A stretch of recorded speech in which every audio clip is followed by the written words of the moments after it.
हाँ जी फिर तो करें बात। आज से तकरीबन 1.5 साल पहले एक बंदा यूट्यूब पर आता है। सबसे पहले तो टिकटॉक पर आता है। टिकटॉक पर आने के बाद उसकी वीडियो बनाता है और ऐसा ऐसा वायरल होती है उसकी वीडियो। उसके बाद वो बंदा यूट्यूब पर आता है। पहले साल उस बंदे के 1 मिलियन, दूसरे साल अभी कंप्लीट भी नहीं हुआ लेकिन उसके है 6 मिलियन। और जहाँ तक बात रही बाकी यूट्यूबर्स की, लाइक डकी भाई ने 4-5 साल लगाए हैं तो उसके जाके 8 मिलियन हुए हैं। लेकिन रजब भट्ट के अभी दूसरा साल भी नहीं हुआ, उसके 6 मिलियन प्लस सब्सक्राइबर्स हो गए। जहाँ उसके पहले 3 मिलियन, 4 मिलियन, 5 मिलियन व्यूज़ आते थे, वहाँ अब 2 मिलियन में आ गए। 2.4, 2.5 ये आजकल उसकी व्यूज़ जो है ना वो चाह रहे हैं। तो इन सब के पीछे क्या बात है, क्यों लोग उसे हेट करना शुरू हो गए? इसकी 2-3 वजह। सबसे पहली वजह कि उसको फेम मिल रहा है, बाकी लोग भी उससे फेम हासिल करना चाह रहे हैं। लाइक काफ़ी यूट्यूबर्स को लगा लो, काफ़ी टिकटॉकर्स को लगा लो जिनको बंदा जानता तक नहीं था, उन्होंने रजब भट्ट के खिलाफ वीडियो बनाई तो लोग उसको जानना शुरू हो गए। मैं खुद पर्सनली उनको नहीं जानता था, लेकिन जैसे उन्होंने रजब भट्ट के खिलाफ बोलना शुरू किया तब से उनकी वीडियो सामने आना शुरू हो गई और मैं उनको जानना शुरू हो गया। इस तरह काफ़ी लोग हैं जिसकी वजह से उनको फेम मिल रहा है। पहले रीज़न ये है, लोग उसको पसंद तो करते हैं लेकिन दूसरी तरफ उसको हेट भी करते हैं। पसंद उसको इस तरह करते हैं कि वो अच्छे कंटेंट बनाता है, लोगों को हंसाता है। लेकिन जहाँ अगर दूसरी तरफ देखा जाए, लोग उसको हेट इसलिए करते हैं क्योंकि लोग एक तो ये नहीं चाहते कि वो फेमस हो, ऊपर जाए। दूसरा वो सिद्धू मूसे वाले को फॉलो करता है। लोग जो कि सिद्धू मूसे वाले को मुसलमान नहीं समझते, जो कि वो मुसलमान नहीं है, इसलिए लोग उसको मुसलमान नहीं समझते। और रजब भट्ट गैर मुस्लिम वाले को एक फॉलो करता है। उसके गाने के ऊपर काफ़ी वीडियोस बनाते हैं लोग, दूसरे वीडियोस भी बनाते हैं। काफ़ी लोग उसके ऊपर वीडियोस बनाते हैं उसके गाने के ऊपर, लेकिन रजब भट्ट की जब वीडियोस आती है तो उसके ऊपर बोलना शुरू कर देते हैं। एक रीज़न ये है। और दूसरी रीज़न ये है कि जो उसने कोर्स अपडेट किया था, जो उसने कोर्स लॉन्च किया था मिलके, डकी भाई, नदीम नानीवाला और रजब भट्ट, इन तीनों ने मिलकर कोर्स लॉन्च किया था, जो कि सक्सेस नहीं हो पाया क्योंकि तलहा रिव्यूज़ ने उनके जो स्कैम था वो एक्सपोज कर दिया था।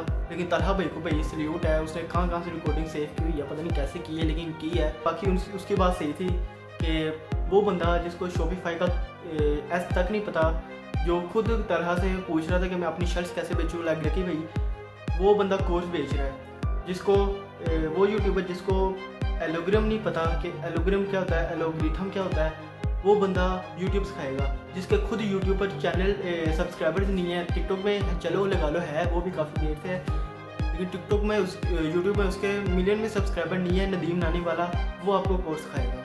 ये सब एक स्कैम है, यहाँ से बंदा कुछ भी हासिल नहीं करता। उन्होंने खुद कहा था कि पहले महीने हमारा 40-50 करोड़ तो बन जाएगा, लेकिन भाई तलहा रिव्यूज़ ने उनके स्कैम नहीं चलने दिया। कुछ लोगों ने खरीद भी लिया था, कुछ यूट्यूबर्स ने उनका कोर्स खरीद लिया था कि उन पर वीडियोस बनाएंगे ताकि वो भी फेमस हो।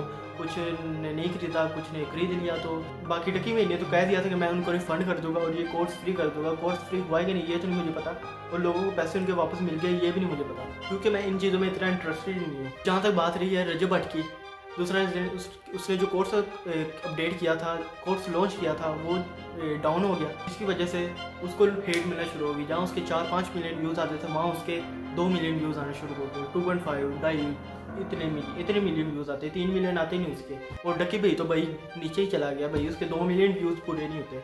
सबसे ज़्यादा हेट डकी को मिली थी क्योंकि भाई डकी ने ज़्यादा रजब भट्ट के वीडियो में कोर्स की जो है फ़ायदे बताए थे, तारीफ़ें की थी, इसलिए डकी भाई को ज़्यादा हेट मिली थी। जब डकी भाई को हेट मिलना शुरू हो गई तो बाकी यूट्यूबर्स लाइक शाह मदरीस और एक था बदला ब्रदर, वो भी डकी भाई के ऊपर बोलना शुरू हो गए। मैं बदला ब्रदर को आज तक नहीं जानता था, जैसे उसने वीडियोस बनाई ना डकी भाई के ऊपर, तब से मैं उसको जानना शुरू हुआ था। तो इससे यही साबित होता है कि भाई फेम सब फेम के पीछे भाग रहे हैं। और दूसरी बात, यहाँ भी रजब भट्ट को हेट मिलती है। यहाँ भी एक रजब भट्ट का पॉइंट पकड़ा जाता है। रजब भट्ट ने लाइव आकर यूट्यूब पर खुद कहा था कि मैं ना तो इनके साथ बैठूंगा, ना खाऊंगा, ना पीऊँगा, पॉडकास्ट मिलना जुलना वो तो दूर की बात है। और यही आजकल उसकी वीडियोस चल रही है कि वो नदीम नानी वाले से मिला हुआ है। डकी भाई से वो नहीं मिल रहा, लेकिन वो नदीम नानी वाले से मिल रहा है। रजब भट्ट अपनी ज़ुबान का पक्का नहीं है। और तीसरा जो सबसे अहम है कि वो पाकिस्तान भी नहीं आ पा रहा। उसने शौखे में होके शो ऑफ में आके ना 295C का बता दिया था कि मेरे ऊपर 295C लगी हुई है, A भी लगी, C भी लगी हुई है। मेरे उस्ताद के ऊपर 1 थी, मेरे ऊपर 2 है। तो यहाँ पे वो शो ऑफ कर रहा था। लेकिन उसने बाद में ये कहा था कि ये दोनों नाजायज़ है, लेकिन एडिटर्स जो होते हैं वो कैसी कैसी वीडियोस अपलोड एडिट करके अपलोड करते हैं, उन्होंने नाजायज़ रहने दिया और वहाँ तक कि मेरे ऊपर 295C लगी हुई है, वो उन्होंने एडिट करके अपलोड कर दी गई। और वहाँ से रजब भट्ट का असल वाला डाउनफॉल शुरू हुआ। जहाँ रजब भट्ट ने अभी अगले साल में 10 मिलियन को हिट कर जाना था, वहाँ 7 मिलियन को भी हिट नहीं कर पाया। जब बात आती है इस्लाम में तो काफ़ी लोग इस पर उतर आते हैं, लेकिन ये बिला वजह उतरे हैं। तो कोई तुक ही नहीं बनता कि रजब भट्ट के पीछे जाए। वो इंसान जो खुद नमाज़ी नहीं पढ़ता, वो कह रहा है कि मैं उसको घर जाऊँगा और उसको घर के अंदर से उसको सीट के बाहर लाऊंगा और उसको कुटूँगा पकड़ के। भाई वो खुद नमाज़ी नहीं पढ़ता, वो खुद गुनाहगार है। रजब भट्ट की गलती नहीं थी, फिर भी उसने माफ़ी मांग ली। हर कोई उसके 295C के ऊपर पड़ा हुआ है कि उस पर 295C है, लेकिन कोई उसका दूसरा ऑपोजिट साइड नहीं देख रहा कि वो लोगों की मदद किस तरह करता है, टिकटॉक लाइव वो किस तरह डिस्ट्रीब्यूट करता है। लेकिन डकी भाई के जो सब्सक्राइबर थे वो पहले तो डाउन गए। डकी भाई ने हफ्ता वीडियो नहीं डाली, उसके बाद उसने एक वीडियो डाली the end of the course, पता नहीं क्या टाइटल था, मैं भूल गया। जब उसने वो वीडियो डाली ना, उसके बाद काफ़ी लोगों ने उसको सब्सक्राइब किया। अब उसको सब्सक्राइबर थोड़े थोड़े बढ़ रहे हैं और रजब भट्ट के भी बढ़ रहे हैं। रजब भट्ट के डाउन नहीं हुए थे, डकी भाई के सब डाउन हुए थे। सारी हेट डकी भाई को मिल रही थी, लेकिन जैसे डकी भाई ने मुंह खोला कि तीनों इसमें 33% है, तब जाके रजब भट्ट को भी हेट मिली। लेकिन डकी भाई को हेट जो मिल रही थी वो थोड़ी कम हो गई, फुल ख़त्म नहीं हुई लेकिन कम हो गई थी। अब रजब भट्ट पाकिस्तान नहीं आ पा रहा, लेकिन उसके लिए ये मैटर भी नहीं करता। वो पाकिस्तान चाहे पूरी ज़िंदगी ना आना है, वो बैठ के खा सकता है और घर वालों को भी खिला सकता है। रजब भट्ट के पीछे सियासत का भी हाथ है, लेकिन ये जो इस्लाम वाला मामला ये सियासत वालों के हाथ से भी निकल गया था। कोई होता ना दूसरा मामला केस का, तो वो सियासत वालों ने गैप कर देना था, लेकिन ये गैप नहीं कर सके क्योंकि ये काफ़ी फैल गया था। वो एक जो होता है केस, वो एक लिमिट एरिया तक रहता है, कुछ लोगों को तक पता होता है। लेकिन रजब भट्ट ने खुद मुंह से कह दिया कि मेरे ऊपर 295C और उसको कितने लाखों लोग देखते हैं, तो वहीं से बात उसको फैलना शुरू हो गई और उसके बात ओवर कंट्रोल हो गई और वहीं से उसका डाउनफॉल शुरू हो गया। लेकिन रजब भट्ट इतनी व्यूज़ ला रहा है कि जितना वो डकी भाई लाता था उतने व्यूज़ उसके आ रहे हैं।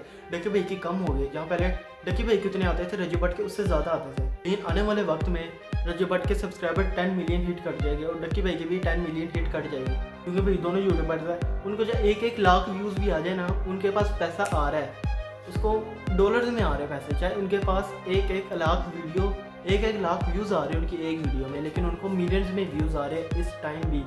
तो ये अंदाज़ा लगा लो कि कितने पैसे आ रहे हैं उनको। उनके लिए ये मैटर ही नहीं करता कि उनको हेट मिल रही है कि फेम मिल रहा है, क्योंकि उनको पैसे मैटर करते हैं, पैसे आ रहे हैं। तो यहीं पे मैं वीडियो को करने लगा हूँ एंड मिलते हैं मेरी अगली वीडियो में। तब तक के लिए अल्लाह हाफिज़।